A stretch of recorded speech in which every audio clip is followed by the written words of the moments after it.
तो direct and direct speech. देखो direct speech क्या होता है, जब वक्ता के शब्दों को ज्यों का त्यों कहा जाए, यानी जब वक्ता स्वयं बोले उन शब्दों को जैसा कि वैसा ही रख दिया जाए। जैसे देखो पायल सेड, यानी पायल ने कहा आई एम प्लेइंग, मैं खेल रही हूं, तो ये आपका हो गया डायरेक्ट स्पीच।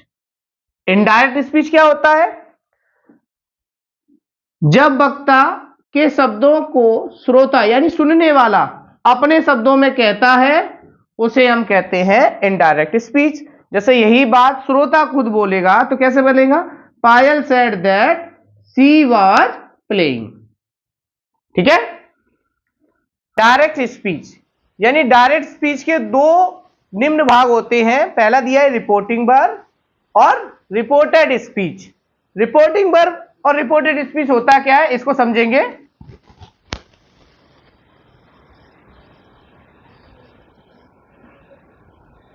अब रिपोर्टिंग वर्ब क्या होती है, जैसे हमने बोला Ram said to me, comma inverted comma begin, Hari is reading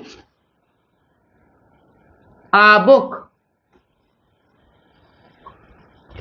तो आप देखें यहां पर इन्वर्टेड कॉमा के अंदर जो चीज दे रखी है, जैसे कि यहां दिया हरी इज रीडिंग अ बुक, ये कहलाता है आपका रिपोर्टेड स्पीच। और जो इन्वर्टेड कॉमा वर्ब।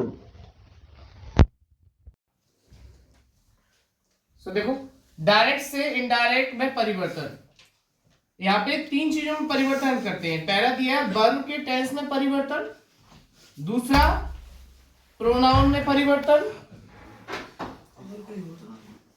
तीसरा निकटता सूचक शब्दों का दूरी सूचक शब्दों में परिवर्तन।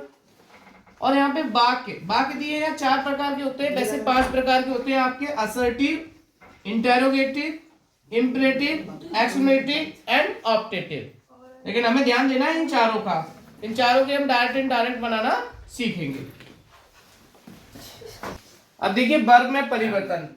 रूल नंबर 1, रिपोर्टिंग वर्ब यदि प्रेजेंट या फ्यूचर टेंस में हो तो रिपोर्टेड स्पीच के टेंस में कोई परिवर्तन नहीं होता, केवल इनके प्रोनाउन बदले जाते हैं। देखो एक एग्जांपल से समझ लेते हैं, जैसे he will say comment com begin Tanu कुक्स the food, full stop, inverted comma close. तो देखो यहाँ पे रिपोर्टिंग वर्ब हमारी हो गई फ्यूचर टेंस में, यहां से पहचान लिया भाई बिल लगा हुआ है, ये फ्यूचर टेंस में है, तो इस टेंस में परिवर्तन नहीं करेंगे। ये प्रेजेंट का टेंस है तो प्रेजेंट का ही रहेगा। अगर यहाँ प्रोनाउन होते तो बदलते, लेकिन यहाँ प्रोनाउन दिया नहीं है, इसको करेंगे ही विल से, और यहां पे इसको हटा के क्या लगाएंगे, कंजक्शन दैट लगाएंगे, क्योंकि ये अफर्मेटिव सेंटेंस है। ही विल से दैट तनु, और जैसा है वैसे ही रख देंगे क्योंकि यहां पे कोई चेंजेस नहीं होगा, द फूड।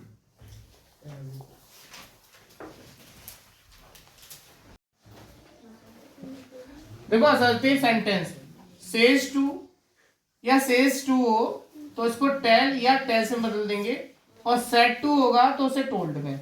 यहाँ पे कॉमा इन्वर्टेड कॉमा को हटाकर हम कंजक्शन दैट लगा देते हैं। रूल नंबर 2 क्या है, देखिए यदि रिपोर्टिंग वर्ब पास्ट टेंस में हो तो निम्न परिवर्तन करते हैं, यानी जितने भी प्रेजेंट के भाग होते हैं उसको पास्ट में बदल देते हैं। जैसे प्रेजेंट डेफिनेट है तो पास्ट इंडेफिनिट में, प्रेजेंट कंटिन्यूअस है तो पास्ट कंटिन्यूअस में। अगर पास्ट इंडेफिनिट आ गया उसको पास्ट परफेक्ट में हम चेंज कर देंगे। इजेएमआर आता है तो इन जो वर्ब है हेल्पिंग वर्ब, इनको चेंज कर देते हैं, यहाँ लगा देंगे वॉज वर्ब। हैज और हैव आएगा तो हैड लगा देंगे। कैन को कुड में चेंज कर देंगे, मे होगा तो माइट में चेंज कर देंगे। बिल और सेल होता है तो उसको वुड और शुड में बदल देंगे, और वाज और वर होगा उसको हम हैड में चेंज कर देंगे। पास्ट टेंस को बदलना अगली वीडियो में देखेंगे। तब तक पढ़ो लिखो जस्ट डू इट करो। ओके, नेक्स्ट वीडियो मिलते हैं, बाय।